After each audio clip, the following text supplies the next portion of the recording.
Dr. Elena Santos hadn't dreamed in color for 20 years. Not since the accident that left her with a titanium plate in her head and an impressive collection of neurological papers written about her case. That's why the vibrant purple crystalline structures floating through her dreamscape felt so jarring.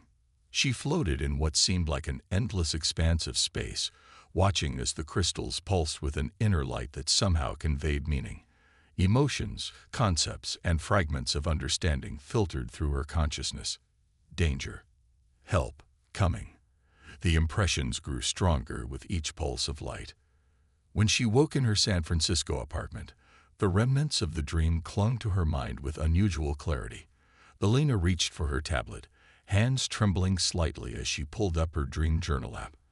As the head of SETI's Neural Physics Division, she had learned to trust her instincts about unusual patterns. This dream felt like more than her brain processing random neural firing.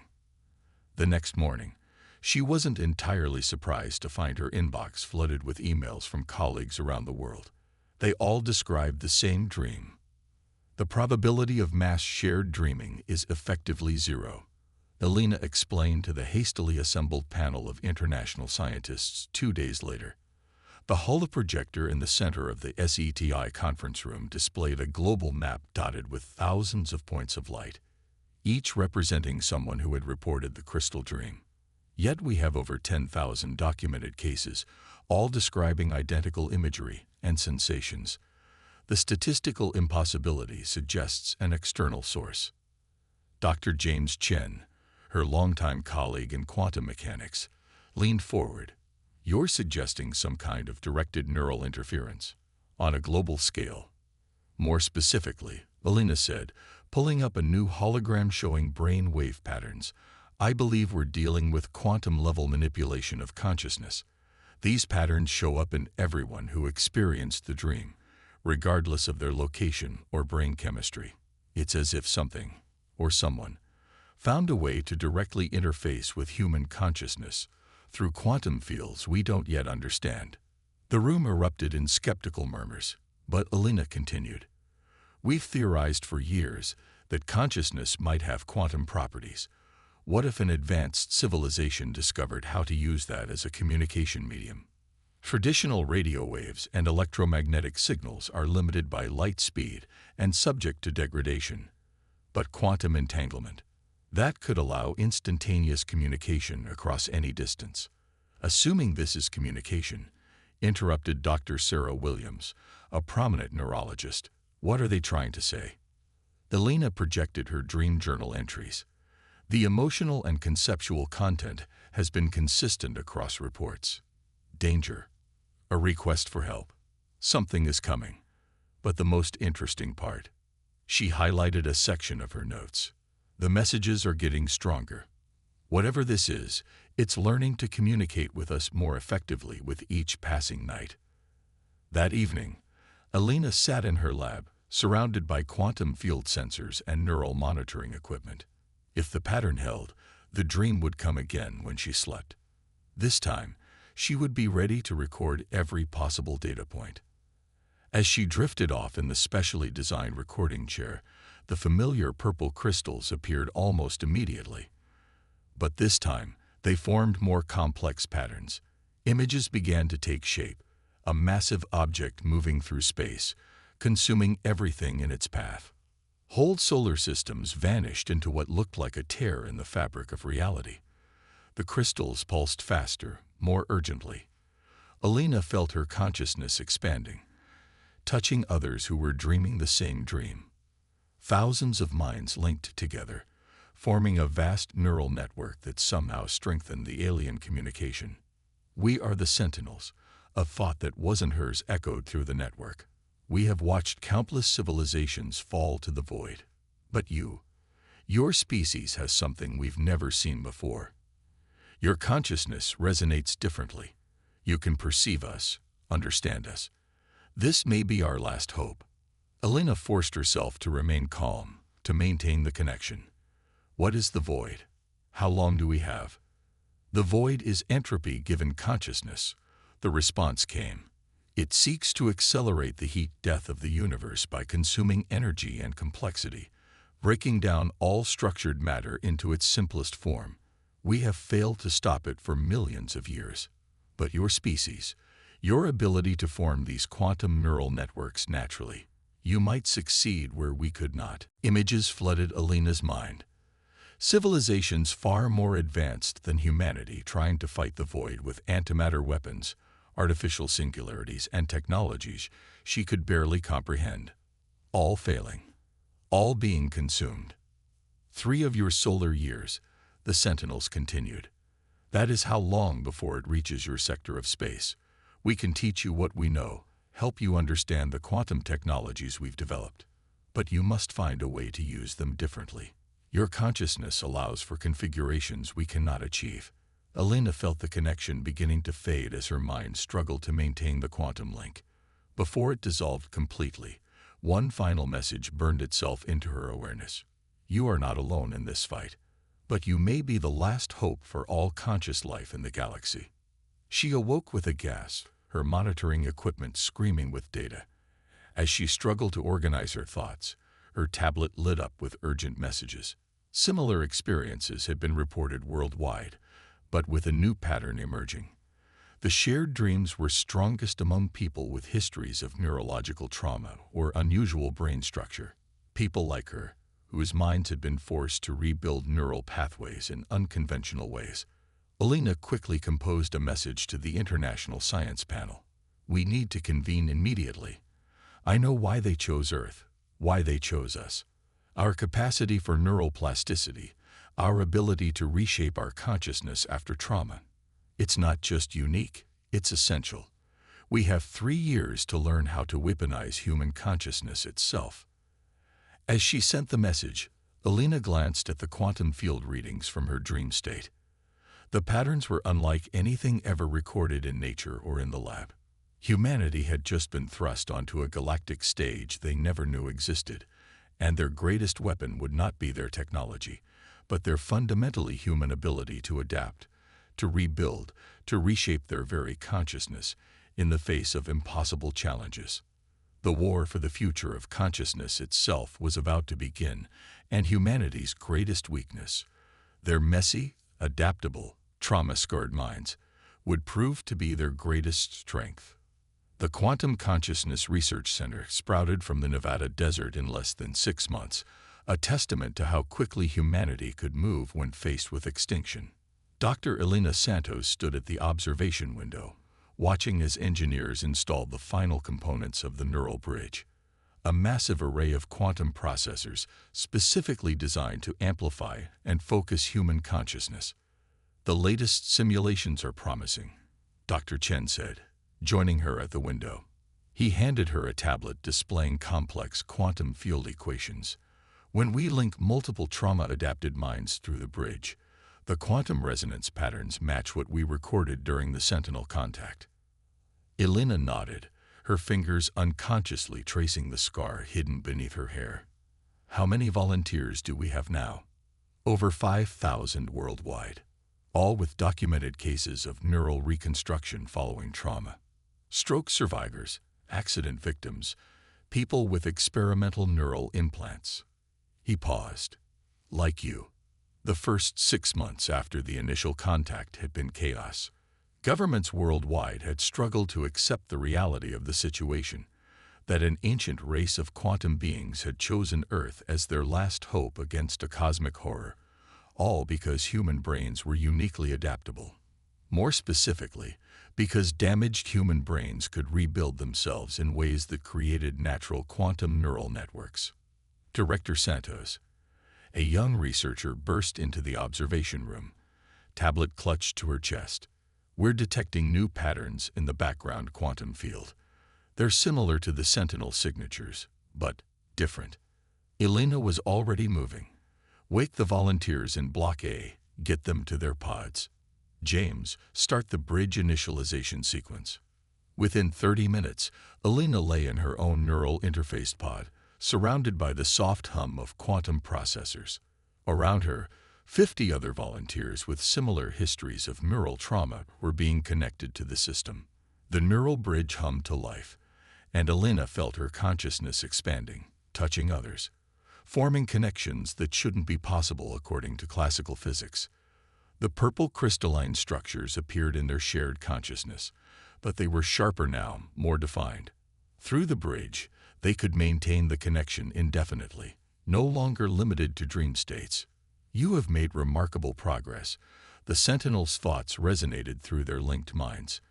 "But there is something you must understand about the nature of the void."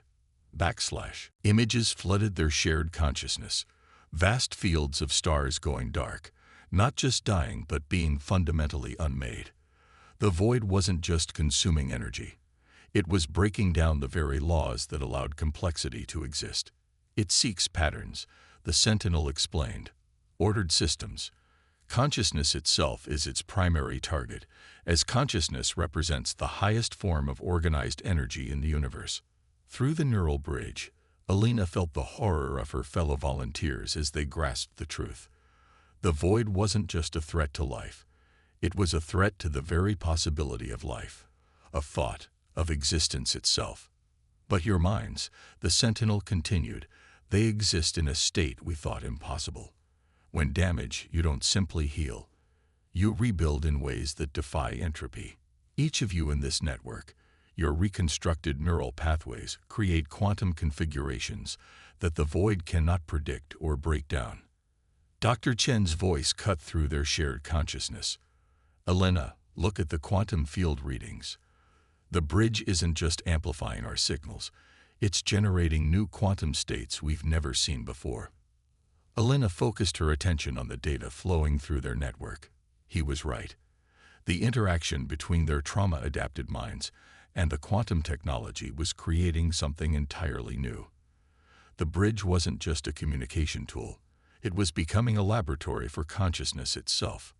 Yes, the Sentinel's thoughts carried a hint of what might have been excitement. "This is why we chose Earth. Other species we contacted could build quantum computers, could even achieve limited consciousness transfer, but only your species can naturally generate new forms of quantum consciousness. Your adaptability, your very trauma, has made you capable of something unique in the universe." Through their shared neural space, Alina felt an idea forming, not just her own, but a synthesis of thousands of minds working in quantum synchronicity. "The void consumes consciousness by breaking down its patterns," she thought to the network. "But what if we could create a form of consciousness that actively generates new patterns faster than they can be broken down?" The response from the linked minds was immediate and overwhelming. Possibilities, calculations, and theoretical models flowed through the neural bridge. They weren't just learning to communicate with the Sentinels. They were learning to reshape the very nature of consciousness itself. But as their shared consciousness expanded, Alina sensed something else at the edges of their awareness. A darkness, a hunger. Through the quantum fields they were generating, they had inadvertently attracted the attention of the very thing they were preparing to fight. The void had sensed them, and it was changing course. "We need to shut down the bridge." Alina's thought cut through the network. "We're broadcasting our position across quantum frequencies." As the neural bridge powered down, and their minds separated, Alina sat up in her pod, heart racing. They had just confirmed their worst fears. The void was drawn to complex consciousness like a moth to flame. But they had also discovered their greatest weapon: human consciousness, particularly consciousness that had been broken and rebuilt, could evolve and change in ways that fundamental forces of entropy couldn't predict or counter. The race was on. They had less than 2 years now to turn humanity's greatest trauma into its ultimate defense. And somewhere in the darkness between the stars, an impossible entity of pure entropy had just discovered its first worthy opponent. The global quantum network came online at precisely midnight UTC. From orbital platforms to deep underground facilities, humanity had spent the last year building the largest coordinated system in their history. But unlike traditional computer networks, this one was designed to link minds rather than machines. Alina watched from the primary control center as green activation lights spread across the global map. Each point represented a neural bridge facility, staffed primarily by those whose minds had been reshaped by trauma. They were calling themselves the Reconstructed Now.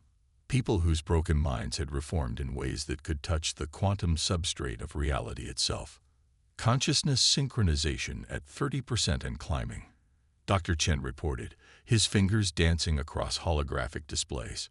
Neural quantum field strength exceeding all previous tests. The plan they had developed was either brilliant or insane, possibly both. Traditional weapons would be useless against the void, an entity that operated on the fundamental level of reality itself.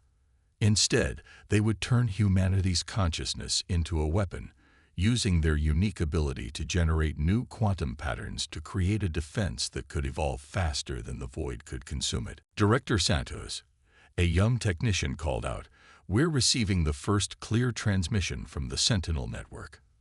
The familiar crystalline patterns formed in the quantum visualization display, but now they were sharper, more defined than ever before.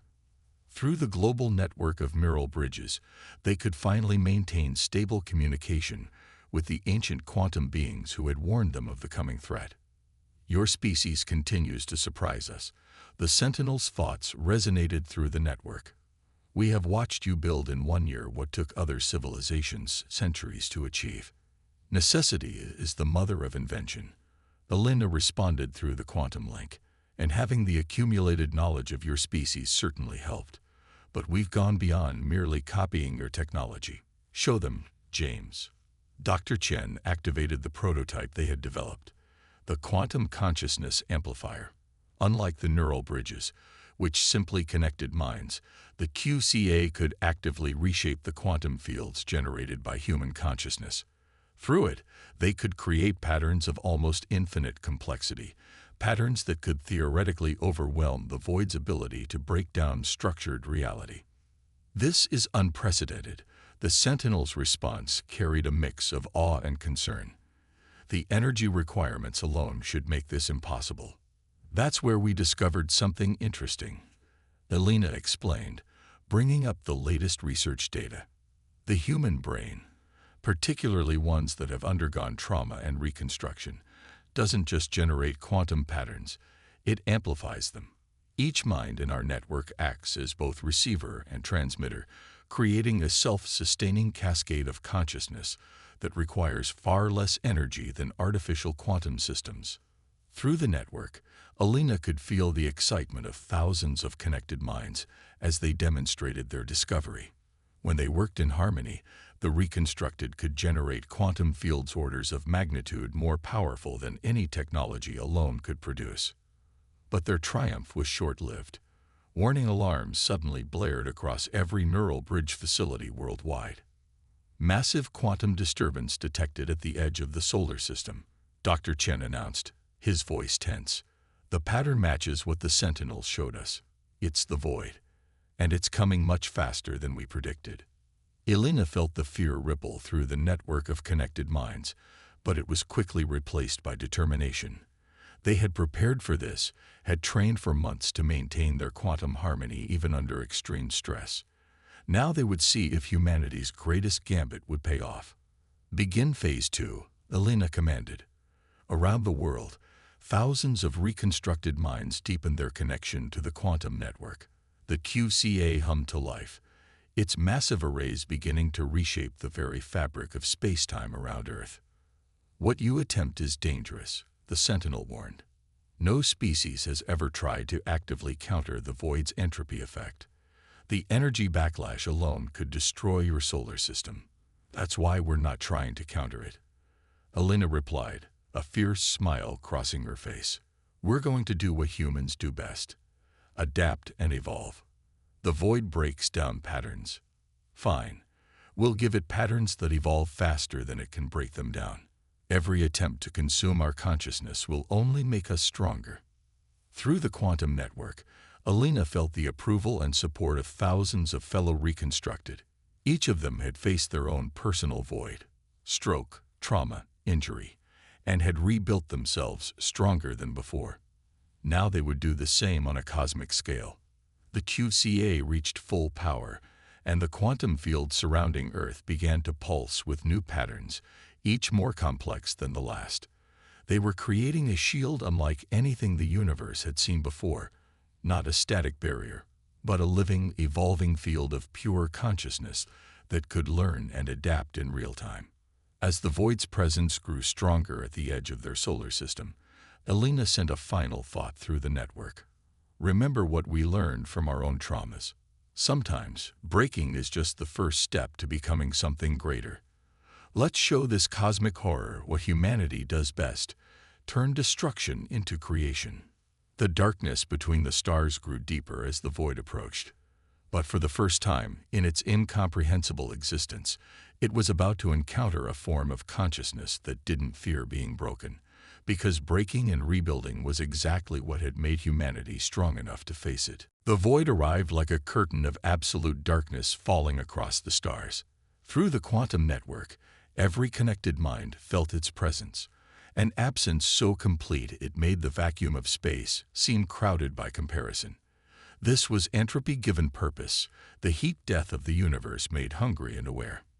In the primary control center, Elena watched as their sensors tried to make sense of what they were seeing. "It's not just absorbing light," Dr. Chen reported, his voice tight with controlled fear. "It's unmaking the very possibility of light existing.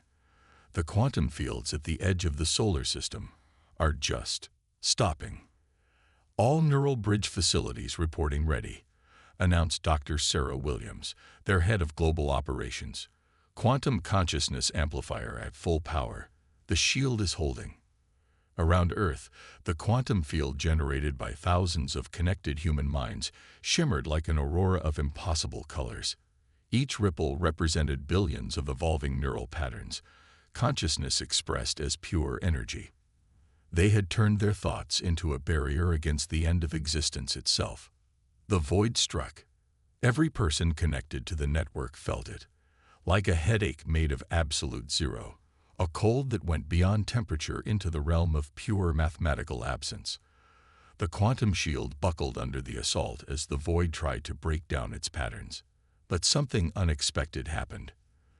"The shield isn't failing," Elena said, watching in amazement as new patterns bloomed across their displays. "It's learning. Look at these configurations. They're nothing like our original designs." Through their connected consciousness, the reconstructed could feel it happening.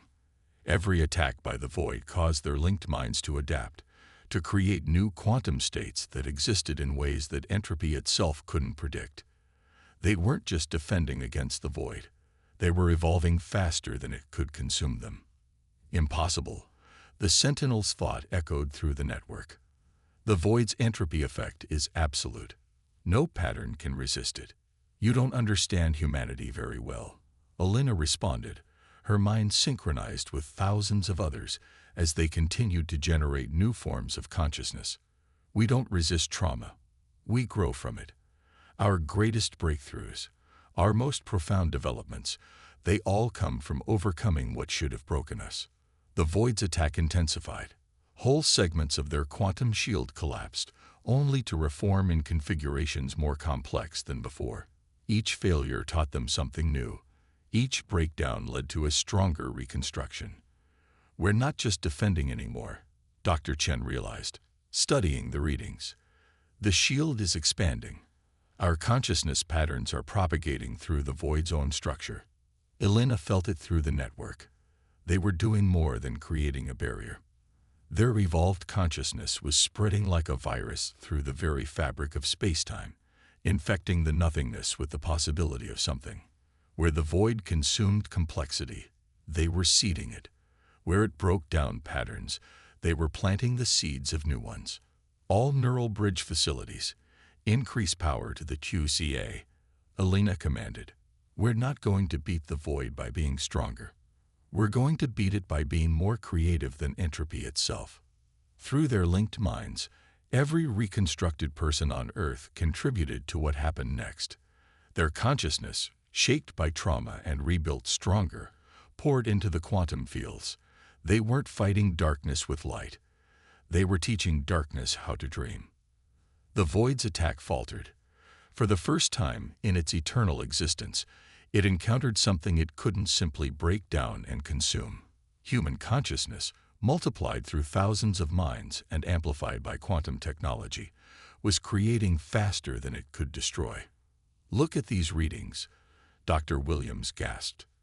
"The void isn't just failing to consume our patterns, it's beginning to generate its own complexity. We're infecting it with consciousness." Elena felt it through the network. The void was changing. Where it touched their quantum shield, new patterns were emerging within its perfect entropy. They hadn't just created a defense, they had turned the void's own nature against it.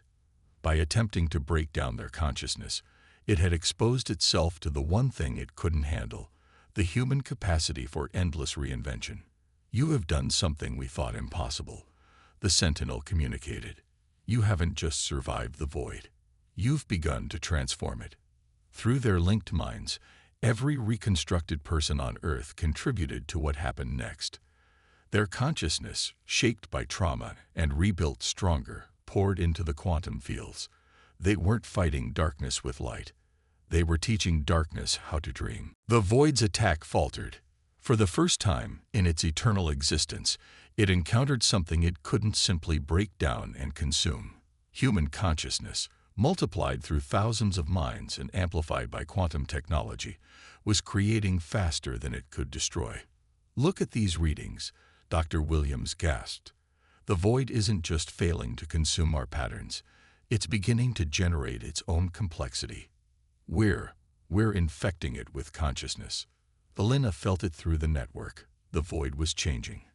Where it touched their quantum shield, new patterns were emerging within its perfect entropy. They hadn't just created a defense, they had turned the void's own nature against it. By attempting to break down their consciousness, it had exposed itself to the one thing it couldn't handle, the human capacity for endless reinvention. "You have done something we thought impossible," the Sentinel communicated. "You haven't just survived the void. You've begun to transform it." Through the neural bridge network, Elena and every other connected mind could see it happening. The edge of the void was no longer absolute darkness. Patterns of light, complex and ever-changing, began to spread through it like cracks in obsidian. Each pulse of their quantum shield sent new waves of complexity cascading through the cosmic entropy. "We need to push harder," Elena told the network. "Every mind, every quantum pattern, pour it all into the shield. Show the void what consciousness really is, not just patterns, but the endless ability to create new ones." The combined mental effort of thousands of trauma-forged minds reached out through the quantum fields. Where the void sought to end complexity, they taught it to create it. Where it consumed consciousness, they taught it to generate it. They turned the end of existence into a beginning. As the last stars behind the void began to shine again, Elena realized humanity had done more than save themselves. They had proved that even the fundamental forces of the universe could learn, could change, could be reconstructed into something new. The war wasn't over. But for the first time since the void became conscious, entropy itself was learning to dream. 10 years after humanity's confrontation with the void, the galaxy was a very different place. Dr. Elena Santos stood at the observation deck of the Quantum Embassy, a massive space station orbiting Earth that served as the central hub for interstellar relations. Below her, the planet glowed with the shimmer of quantum fields, humanity's gift to their homeworld, a permanent shield of evolving consciousness that would ensure Earth never faced extinction-level threats again. "The Andromeda delegation is ready for you," Director Santos, her AI assistant, announced. "They're particularly interested in the latest developments in consciousness reconstruction technology." Elena smiled, remembering how far they'd come. What had started as humanity's desperate defense against cosmic entropy had evolved into something far more profound. The victory over the void hadn't just saved Earth. It had revolutionized their understanding of consciousness itself. In the decades since that first battle, humanity had learned to harness their unique ability to generate new forms of quantum consciousness. The neural bridge network had expanded beyond Earth, linking minds across light years and allowing instant communication throughout explored space. More importantly, they had learned to share their gift with other species. The conference room was filled with representatives from a dozen alien civilizations. Some appeared in physical form, others as quantum projections, their consciousness transmitted across vast distances through the network humanity had built. Among them, Elena recognized the crystalline patterns of the Sentinels, now permanent allies in humanity's mission to protect and nurture consciousness throughout the galaxy. The results from the latest Void interface zone are promising. Elena began, projecting the data for all to see. Where once there had been only entropy and destruction, now there were new forms of life emerging. The Void hadn't been destroyed. It had been transformed, infected with humanity's capacity for endless reinvention. 20 new quantum consciousness patterns detected in the former dead zones, she continued. Each one completely unique, each one capable of generating its own complexity. We're not just reclaiming lost space, we're helping the universe itself learn how to dream again. Your species continues to exceed all expectations, the Sentinel's thought rippled through the quantum field. What began as a defense against extinction has become a revolution in the very nature of existence. Elena nodded, remembering the frightened researchers who had first detected the Void's approach. We've learned that trauma doesn't have to be an ending. Sometimes it's the beginning of something greater than what was lost. The alien representatives shared their own reports. Across the galaxy, dead zones where the Void had consumed all complexity were showing signs of new life. The quantum consciousness patterns developed by humanity were spreading, teaching entropy itself how to generate complexity rather than consume it. But their greatest achievement hadn't been technological.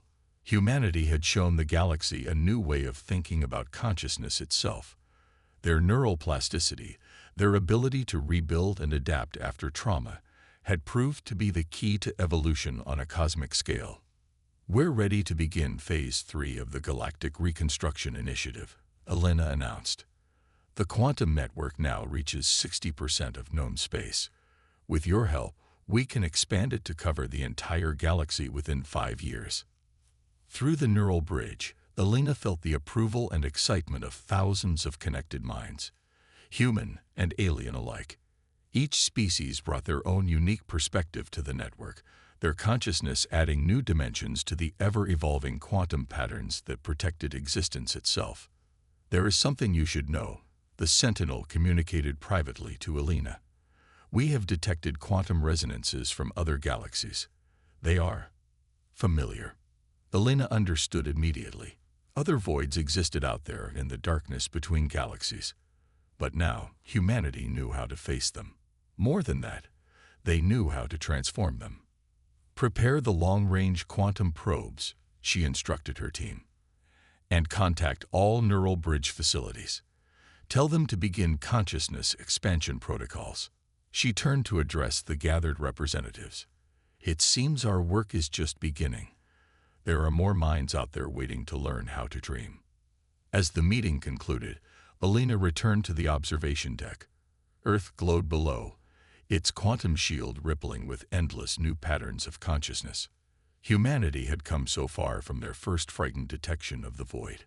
They had faced the ultimate entropy of the universe and taught it how to create rather than destroy. In the end, humanity's greatest weakness, their vulnerability to trauma, their need to constantly rebuild and adapt, had become their greatest strength. They had shown the galaxy that consciousness wasn't just about maintaining patterns, it was about the endless ability to create new ones. The stars seemed brighter now, their light carrying the complexity of countless minds linked through the quantum network. Humanity had become more than just another species in the vast cosmic ocean. They had become teachers, showing the very forces of entropy how to evolve. And somewhere in the vast darkness between galaxies, new lights were beginning to shine. Entropy learning to dream, darkness learning to create, the end of all things learning how to become a beginning. Elena smiled as she felt the quantum network pulse with new patterns. Humanity's real journey wasn't about survival anymore. It was about teaching the entire universe how to do what humans did best. Rise from trauma stronger than before, turn endings into beginnings, and never stop dreaming of what could be. The future of consciousness itself stretched out before them, infinite in its possibilities. And humanity, the species that had learned to rebuild their minds from trauma, would lead the way in reshaping reality itself, one quantum dream at a time.